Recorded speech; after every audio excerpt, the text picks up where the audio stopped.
It's the 2000s. You're a charming Kiwi fella named Peter, and you're in charge of deciding how the hell you create a strange little character called. It's Gollum. What has it got in its pockets? First, let's see what you have to work with. Tolkien described Gollum as pitiful, bone-white, and sallow creature. Once a hobbit, he was banished by his people and family for killing his cousin-owned cousin. All for the One Ring. Sméagol fell to the power of the ring and was forced to find a home in a cave in the Misty Mountains. It's there he spent 400 years in darkness, hiding from the world and living on nothing but raw blind fish, bats, and the stray goblin that wandered too far. All those centuries alone, he formed a love-slash-hate relationship both with himself and for the One Ring. He developed a sort of dissociative identity disorder, with remnants of his sanity still holding on to his innocence as the pitiful Sméagol and the acclamation of the ring's influence forming the selfish, cruel, and corrupted creature known as Gollum.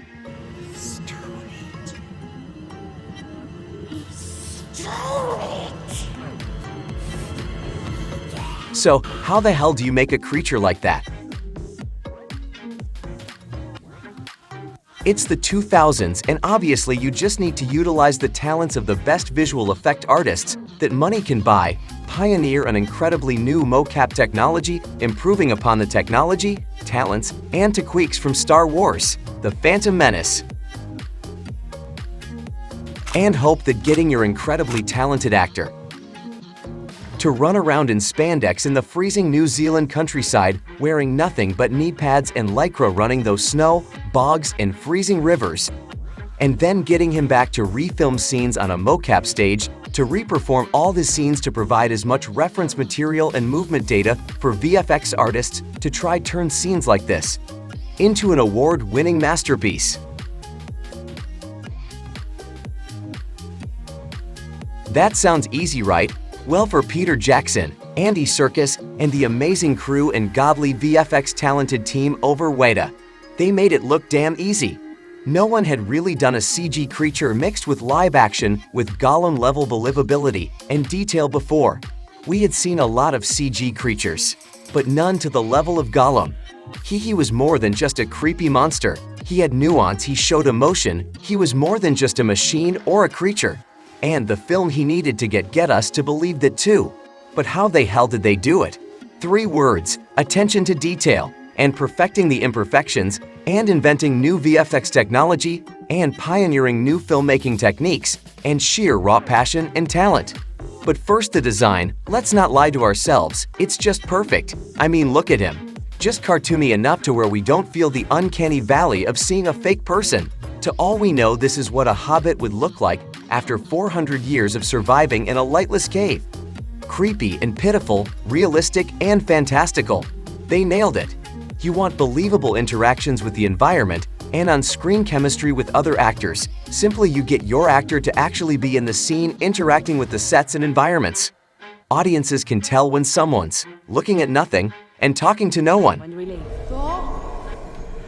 Can you see me? Floating hit alert. It's Astrid. Combine the fantastic scenes with the sheer talent and dedication of VFX artists, keying out every single frame of film and replacing it with a CGI character. And goddamn, you're gonna get some fantastic scenes. Passion and attention to detail is what make Gollum so real. 2 different animates were used to animate Sméagol's Gollum, and it shows.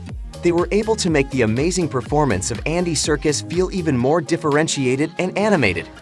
The way the muscles anatomy of the face moved was perfect. The detail of simulating the subsurface scattering of light in scenes where you can see the reflection of light on and under Gollum's skin, and the way you could see his veins, his scars, the weight and movement of his clothes and hair. It all was polished to imperfect perfection, and that was the point. All that effort and attention to detail was able to make Gollum realistic, and with box office numbers like this, it's pretty clear that people liked it. It's now been over 20 years since those films were released. 2 decades, and this pitiful creepy hobbit is still a contender for some of the best CGI around. It took time, passion, artistry, and a lot of money to create a character this good. And it paved the way for artists to create even more fantastical stories and characters for us to enjoy.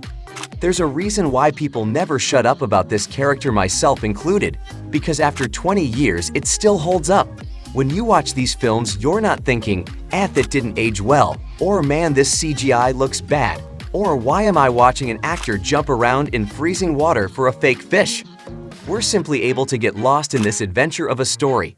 Weta Visual Effects supervisor Eric Sandin, when asked about creating the character of Gollum, said this: "If you go back and watch some old films, they don't quite hold up.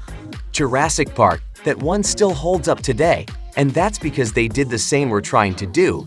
They had some of those imperfections, they spent the time on getting all those little details right, and that's still a film you can go back and watch and think, wow, this still looks amazing." And that's what we were aiming for with Lord of the Rings too. I mean, just look at his eyes. 5,000 polygons just for the details of eyes, making sure they twitch, dilate, reflect, and move correctly. The amount of geometry that was put into just Gollum's eyes was a quarter of the geometry for all of Gollum. They did all of that to make sure that when we see the numerous close-ups and detailed emotional performances, we believe it. We can get invested in a pitifully creepy pale-skinned hobbit and can get excited to see what will happen next.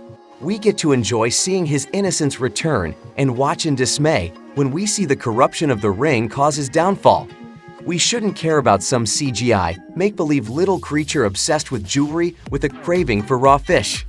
But we do, and it's because of every single person who helped make the character feel as real as possible. From Tolkien to Peter Jackson to Andy Serkis and the VFX team. They cared about Gollum, and their passion is shown on screen, and it made us care too. Thanks for watching. If you liked this video, drop us a like, and I want to know which characters from fiction you wish could be realized to the same standard. Subscribe for more and hit the bell, and we'll see you in the next video. Thank you.